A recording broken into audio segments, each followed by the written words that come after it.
I want to begin just by saying that, we feel for humanity. And there was a crazy thing that happened in Korea. A lot of people got killed. And it's not exactly clear what happened, but some type of stampede. And people crushing each other alive.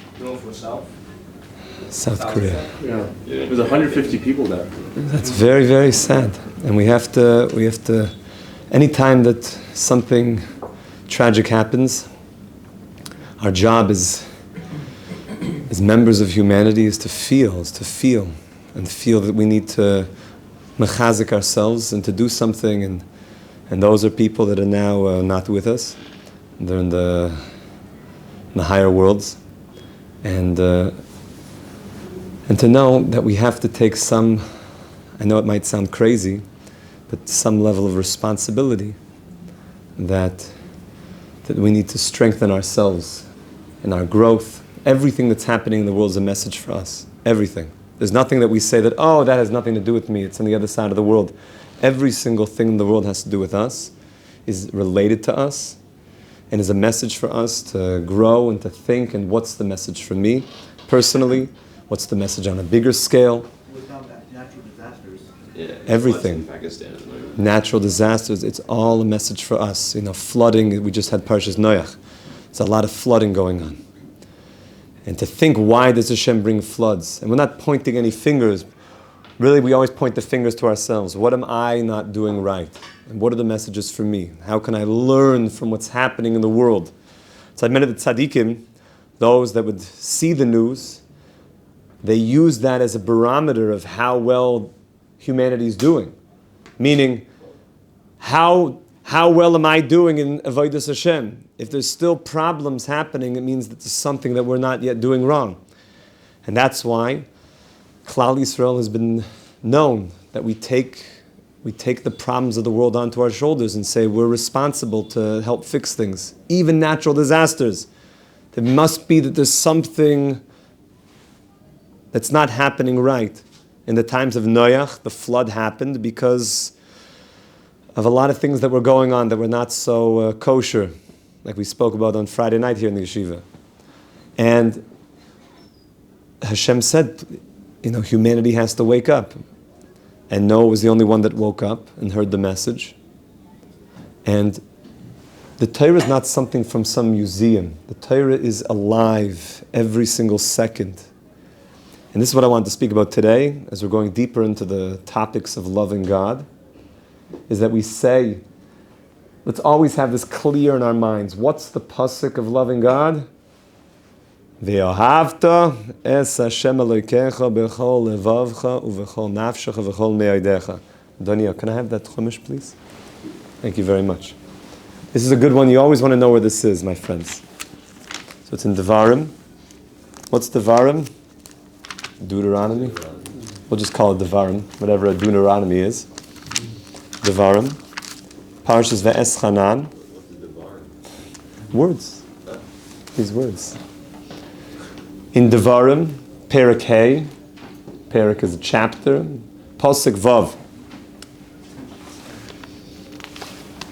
And we say, Ve'ahavta, you should love Hashem. And then going into Vav. V'hayo hadvarim ha'ele. So the question comes up, how do we love God? It just says love God with all of your heart, plural. We spoke about that. With all your soul, be willing to give up your life to show that God is even more precious. The love and the relationship to the will of God is more precious than physical life, because your relationship to God will go on for eternity. This body is going to go back into the ground. It's going to turn into worm food, correct? That's why the Mishnah in Pirkei Avos says, Marbe basar, marbe rima. The more meat, the more worms. Meaning the bigger a guy gets, he's just giving more food to the worms. So next time a person gets addicted to gains, just remember, he's just giving parnasa to the worms, nothing else. Unless your gains are for the purpose of something very tangible in this world. It's helping you, right? But at the end of the day, this body is... But the loving relationship of your soul, which is spiritual, to God, which is spiritual, will go on for all eternity. Yeah, Nikki, I can feel you have something going on. But I thought two things. I thought one, we're supposed to rise up again, so our bodies do mean something. And two, I thought also the bodies that we're supposed to carry into the afterlife are the bodies we currently have. Yes, so to answer both, yes, we do care about our bodies. There's a mitzvah to take care of your body. There's not a mitzvah to idolize the body. There's a mitzvah to take care of your body as a chariot for your soul, but not as the end to itself. To take care of your body as a means to helping your soul. And yes, therefore that's important. I meant the person doing gains so much just for what? For more worm food. I mean, that's what he doesn't realize. He just thinks that that's the be-all and end-all. No, that's what I'm saying, but aren't we not worm food because our body is supposed to come back? So they are until they come back. However, there are certain great holy people that have purified their bodies to such an extent that the worms don't even eat it up. How do you know that? So first of all, we have a first-hand account from people, a number of them. A famous one is from the Vilna Gaon, when they opened up the Chevra, the Vilna Gaon. There were people who were there in the times of the Nazis, Yimach Shemo. There were people who saw, and they saw that he was totally intact, hundreds of years later. And I don't think anybody lived out the year who saw that. They all had horrible, mysterious deaths because they saw something they weren't supposed to see. There's another first-hand account of, in the times also the Nazis, Yimach Shemam. So they were coming into Poland to essentially do all the destruction, and they knew that where do the Jews go in times of need? They probably ran to we call the Beis Chaim. The cemetery in our world is called the House of Life, because the soul lives on forever. So the Beis Chaim, where the righteous are buried, so the Jews run to the Beis Chaim. We run to where all the tzaddikim are buried, because in that place, the tzaddikim are very alive. Their souls are infinite. Their souls are going on forever. And the place where their body is, their soul is very intimately still touching, connected to. That's why when you go to graves, it's actually a place of tremendous life, if you go to holy people's graves. So the Jews were all running to the Naimali Melech, the Rabbi Melech Melezhensk, the author of the Naimali Melech. And when they got, so the Nazis knew, because they were in many ways very smart. So they said, go find the Jews. They're going to be by the Wunder Rabbiner, by the Wonder Rabbi. And sure enough, we were all there. And they told us, they say, dig up your rabbi. And, okay, there's a big discussion. Do you have to die?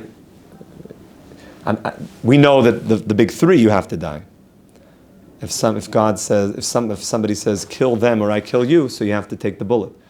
Because our love for the will of God, that the will of God says you don't take a life, the connection to that will of God is more precious to us than our physical life. And that bullet will just remove temporary physicality, whereas the soul will cling now to the will of God for infinity, and then be put back into the body later, and there'll be no bullet in that body. The question being, when there's times called Shasa Shmad. A Shasa Shmad means when there's a time of war, it could be there's other things also a person has to give up their life for. Not just the big three. You're not allowed to do idol worship. What are the big three? Idol worship, Gili Arayis, no idol worship, adultery, and murder. Those are the big three. Person, bow down to this idol, or be killed. So those big three we don't mess around with. However, in times of war, and lo aleinu, there's even other things maybe. So without getting into that discussion, was this also, don't, dig up your rabbi or we'll kill you? So they dug up the rabbi and they saw, and we had people that were there, they saw that the Rebbe Reb Melech's face his body was intact, his face was pink and lush, and his beard and his payas were still wet from the mikveh, because we put a dead body into the mikveh before we buried them. And the Nazis freaked out, as you could imagine. So there is such a thing as getting a person's body to such a level that even the body becomes purified. The way that we explain it, this has a lot to do with Hanukkah, by the way. We'll talk about this more Hanukkah time. It's always the next one. It's always the next one. Is that, we light our Hanukkah candles with oil. The soul is compared to oil.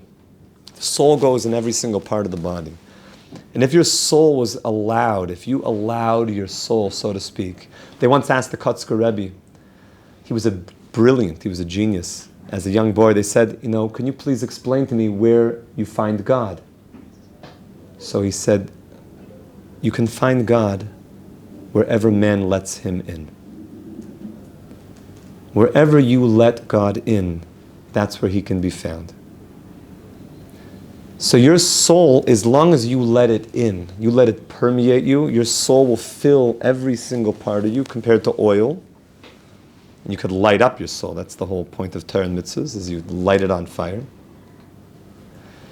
If you allowed the oil of your soul to totally saturate you and you became a soul-filled person, so I don't know if you guys ever experienced this. Have you ever tried to clean out the little glass cups from your Hanukkah?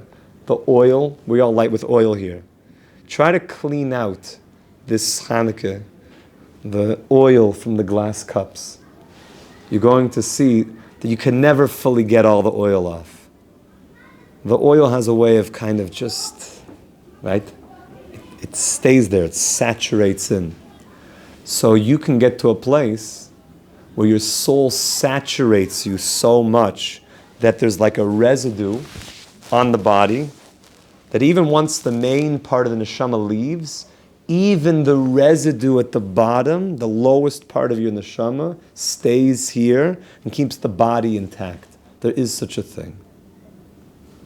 So just, that's important to know. Yeah, Nikki? My friend was telling me that Torah is like water, and that's one of the three pillars of the earth. What are the other two? I didn't know. There's a few.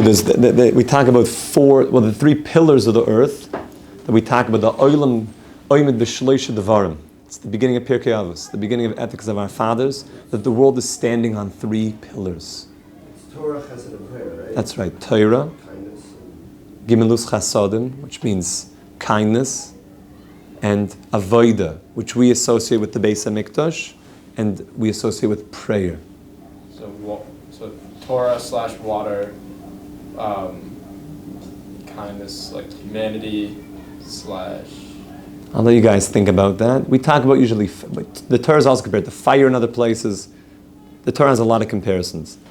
The four main elements are actually four parts of your soul, which is something we could talk about when we learn a little bit more into the deeper parts of Tanya. But the four main elements are water, earth, fire, and air. Those correspond to the four holy cities of Israel. Jerusalem is Eish. Everybody knows that. You come here, Eish. It's the place of the Mizbeach. It's fiery here. Now you come here, everyone's like fired up. You want to learn some Torah? I was like, whoa, fire. It's on fire here. You go to Tzfat. That's where I met Dylan. What a beautiful, beautiful experience. I'm a Tzfat type of neshama, very strongly. Like you get to Tzfat. It's beautiful. Tveria, that's an easy one. It's on the Kinneret. It's on the Yama Kinneret, on the Sea of the Galilee. And of course, Chevron. You go to Chevron, the whole city is earth. It's the cave of the patriarchs. Chevron. And you could see when you go, tzfat is there, when you go to these places, you could see the human beings that are there, that they like, we all have these four elements, but when you go to those places, you see like those dominant traits and recessive, like a dominant gene, recessive gene, you could see the dominant genes of those that are tzfat people, and the dominant genes of Yerushalayim.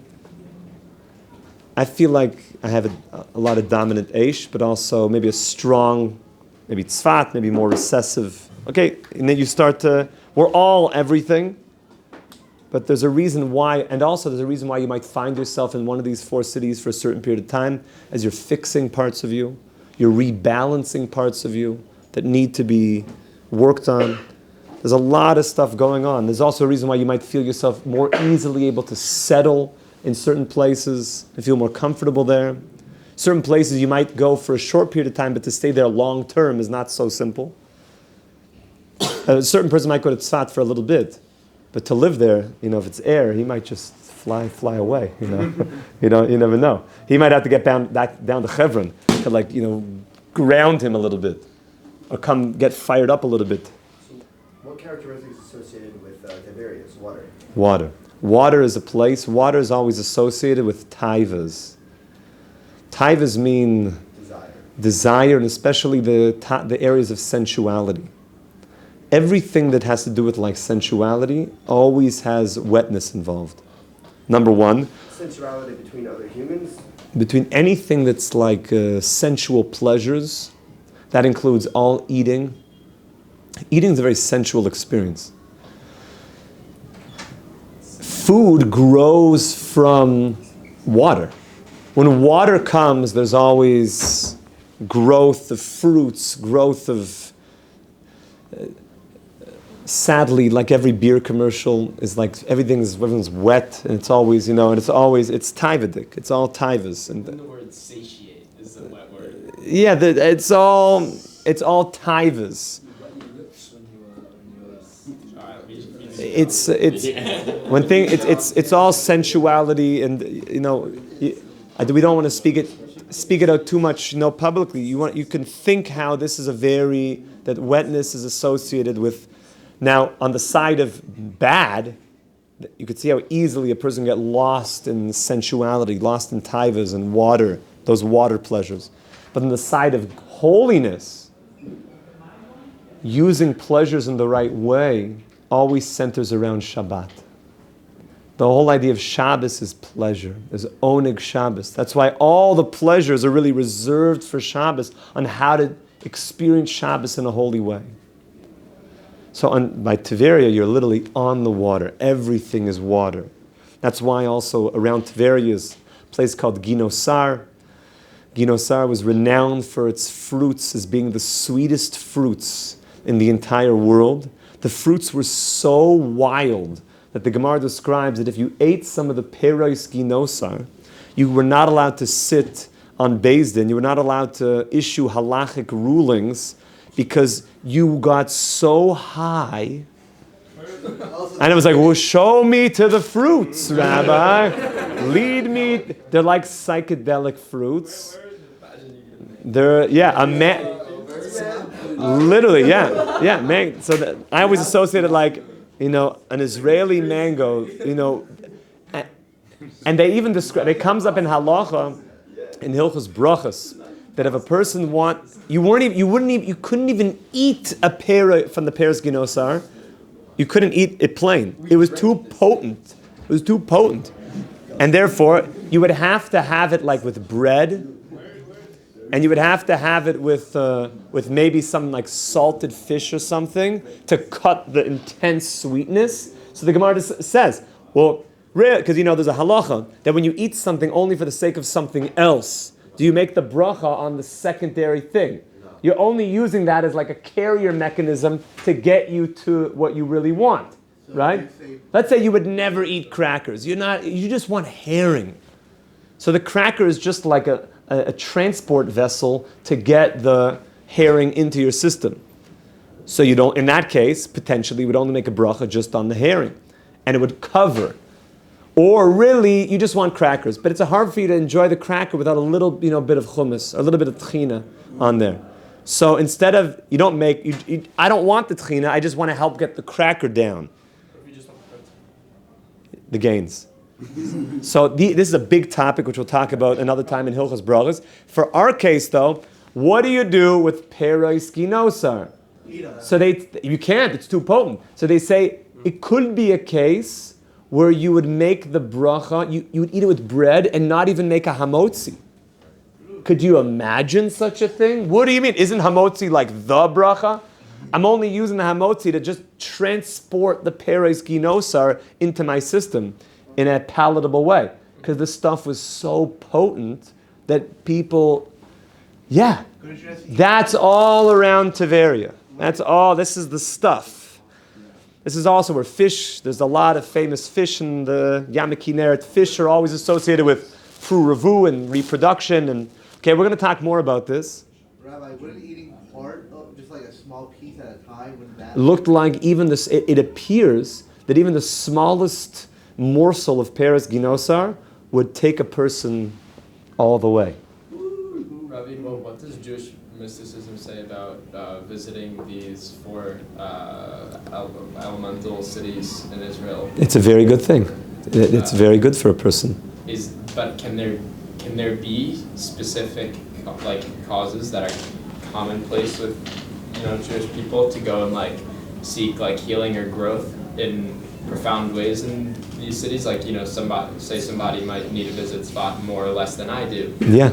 You have to be sensitive to yourself, and I want to empower you guys to feel out. Now you have to know, when am I fooling myself? It's like the middle of Zman and Gemara is getting a bit hard. I think I really need to get to Tiberia. Like I have to balance my water element because it's actually going to fix my water, which is Torah element, and therefore I have to book it somewhere else. So you have to know when you're just playing yourself and when it's true. But you should go. You should go. Should I go to Tiberias if I'm like, wow, like I've deprived myself of desires so that I could like be in this good mind? You should go to Tiberia and attune yourself to the spiritual energy of the place. Specifically, go to the holy places in these places. Like go to the Chevra. Rabbi Akiva is there. The Ramchal is in Tiberia. The Rambam is in Tiberia. Go to these holy places and be sensitive to the energy that's there. And we'll talk more about these four holy cities. Is yes, you should get used to being in these places and also know when maybe it's getting unbalanced. But you don't have to be like nervous, like, oh my goodness, like I'm feeling unbalanced. Just start to just be more in tune with your inner world and allow the healing to happen. But I want to know what warrants visiting like Tiberias. If I've been especially hedonistic, should I definitely go? If I've been like very not hedonistic, then I should go. Like, which warrants it more? So good question. One of the things probably to do is wherever you are, start to try to use the water elements in a holy way. So to take pleasures, but use them in a righteous way. Like for example, like we said, Shabbos is really take Shabbos seriously. Save all your most delicious food items for Shabbos. Invest in Shabbos. Make Shabbos like the day. Learn Torah all week that you can share beautiful ideas on Shabbos. Make Shabbos that day of maximum pleasure. Around good people, holy people. Okay, my friends, we should be Zaycha Mamish to fix and to heal all the different elements inside of us and to see tremendous, tremendous blessing from our neshamas. Amen. Kol Tuv, to be continued. That's the various, yeah.